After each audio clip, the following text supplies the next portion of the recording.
평생을 자식들을 위해 헌신하며 살아온 뒤 백발이 성성해진 노년에 이르러서야 우리는 문득 이런 생각을 하게 됩니다. 과연 내 노후를 진정으로 책임져 줄 사람은 누구일까? 오늘 우리는 많은 이들이 차마 입 밖으로 내지 못하지만 언젠가는 반드시 마주해야 할 현실적인 문제에 대해 이야기해 보려 합니다. 바로 아들 키워봐야 소용없다는 말과 딸은 출가 외인이라는 옛말 사이에서 과연 누구에게 노후를 의지하는 것이 더 현명한 선택일지에 대한 이야기입니다.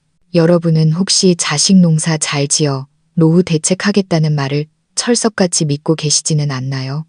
혹은 딸은 시집가면 그만인 남의 식구라고 생각하시나요? 만약 그 사실이 정반대라면 어떠시겠습니까? 오늘 들려드릴 이야기는 올해 80살이 되신 박상훈 어르신의 실제 경험담입니다. 평생 성실하게 일하며 남매를 키워냈고 자식들 집 해주는데 아낌없이 돈을 썼으며 오직 노년의 자식에게 기대 살 수 있기를 바랐던 한 아버지의 회한과 깨달음이 담겨 있습니다. 오늘은 박상훈 어르신이 겪은 가슴 시린 갈등과 따뜻한 반전의 이야기를 통해 우리 노후의 진정한 안식처가 어디인지 함께 고민해보는 시간을 갖겠습니다. 이것은 단순히 박 어르신만의 이야기가 아니라 바로 저와 여러분의 미래가 될 수도 있는 모습입니다. 저는 올해 80살로 경기도 인근의 한 오래된 아파트 단지에 살고 있습니다. 지은 지 30년이 다 되어가는 아파트라 외벽 타일은 떨어져 나가고 엘리베이터도 종종 말썽을 부리지만 평생을 몸담아온 이곳을 떠나기란 쉽지 않았습니다. 젊은 시절 저는 시외버스 운전기사로 20년 넘게 일했습니다. 비가 오나 눈이 오나 핸들을 잡았던 이유는 오직 아내와 두 아이를 넉넉하게 먹여 살리기 위해서였죠. 제 아내 숙자는 솜씨 좋은 재봉사였습니다. 30년 전 베란다 한 구석에 발판 재봉틀을 놓고 하루 종일 허리 한번 못 펴고 일하며 10원 한 장 허투루 쓰지 않고 모았습니다. 그렇게 해서 장만한 것이 지금 살고 있는 이 집입니다. 저희 부부에게는 아들 민준이와 딸 지은이가 있습니다. 예전엔 이웃들이 아들, 딸 다 있으니 노후복은 따놓은 당상이라며 부러워하곤 했지요. 저 역시 당연히 늙으면 자식들이 저를 돌봐줄 거라 믿어 의심치 않았습니다. 어린 시절 민준이는 장난이 심했고 저는 성격이 강해 아이가 울면 호통부터 쳤습니다. 반면 딸 지은이는 참 다정했지요. 학교에서 돌아오면 주방으로 달려가 엄마를 돕고 밥 먹을 때도 투정 부리는 법이 없었습니다. 사실 저도 그 차이를 알고 있었지만 그 시절엔 아들은 가문의 기둥으로 키워야 하고 딸은 어차피 시집가면 그만이라는 생각이 뼈저리게 박혀 있었습니다. 그래서 아들에게 더 많은 공을 들였습니다. 대학 등록금은 물론이고 첫 아파트 장만할 때의 전세금, 결혼 비용까지 합쳐 수억 원을 쏟아부었습니다. 하지만 지은이가 결혼할 때는 그저 상징적인 축의금 정도만 건넸을 뿐입니다. 지은이는 제가 알아서 할게요 라며 웃었지만 저는 그게 당연하다고 생각했습니다. 딸은 남의 집 며느리이고 아들이 우리 집안의 뿌리라고 믿었으니까요. 하지만 아내 숙자가 쓰러지던 그해 겨울 제 믿음은 처음으로 흔들리기 시작했습니다. 갑작스러운 뇌졸중이었습니다.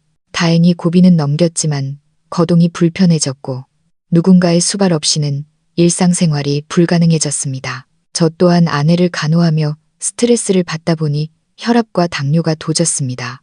의사는 이러다 어르신이 먼저 쓰러지십니다라고 경고하더군요. 어느 바람 부는 저녁 골목길을 걸으며 제 그림자를 보는데 문득 우리가 정말 늙었고 이제는 더 이상 버틸 힘이 없다는 사실을 인정하게 되었습니다. 그래서 결심했죠.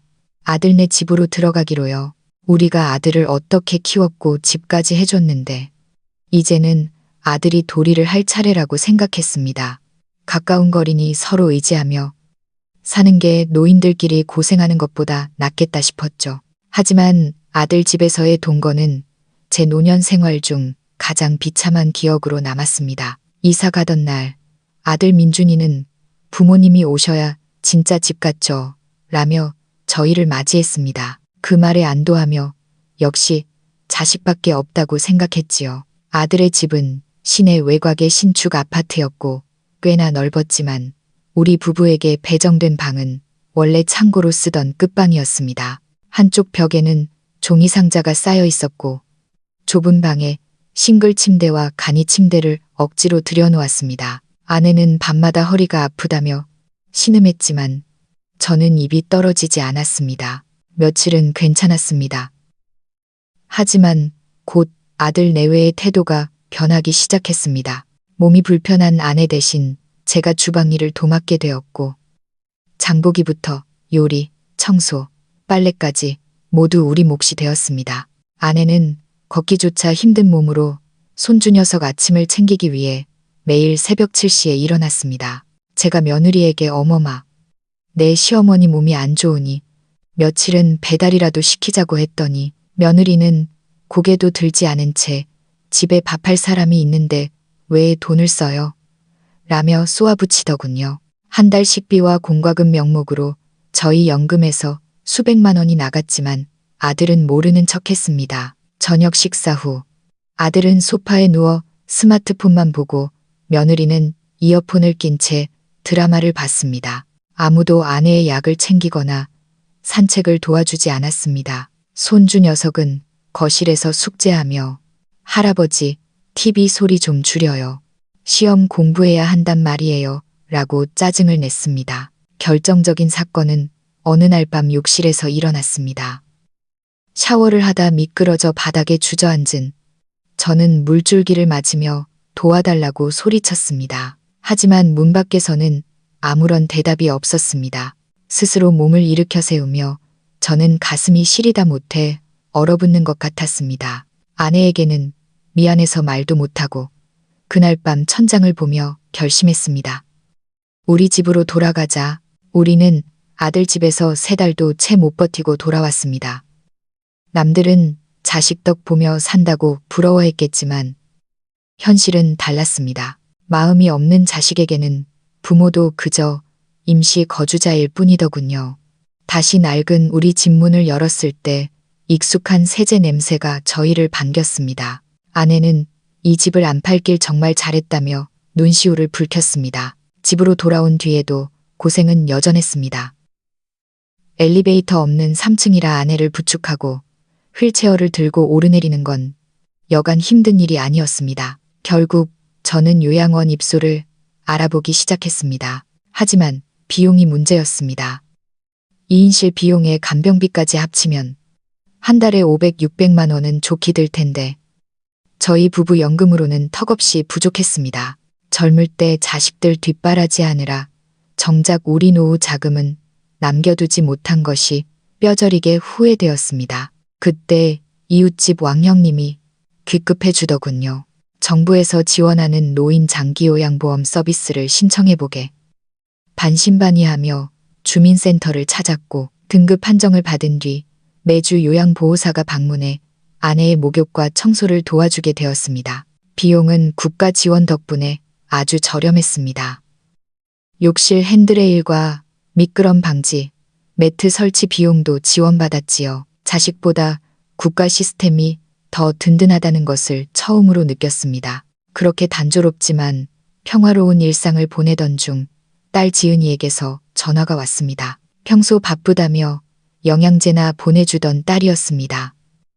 아빠, 요양원 알아보신다는 소문 들었어요.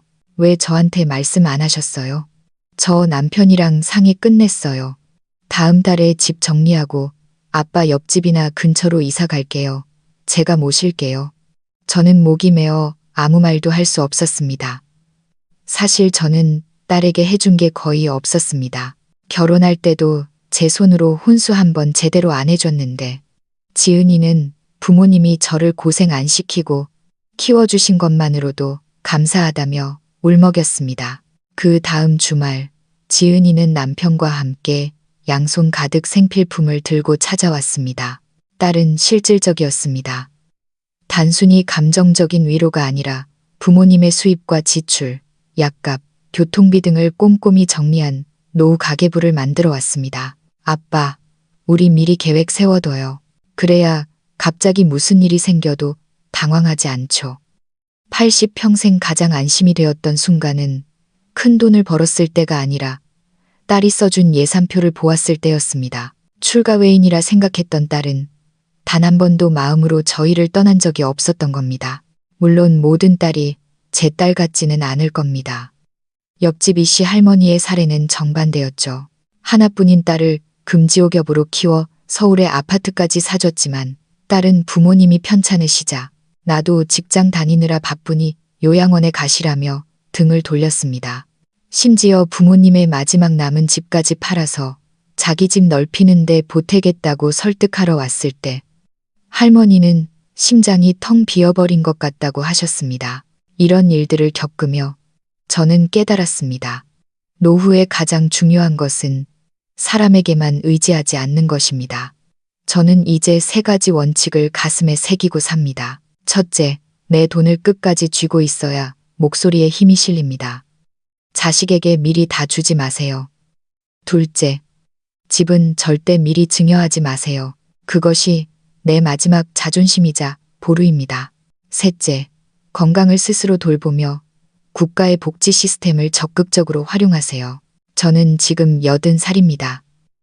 몸은 예전 같지 않고 아내도 저도 서서히 저물어가고 있습니다. 하지만 더 이상 두렵지 않습니다.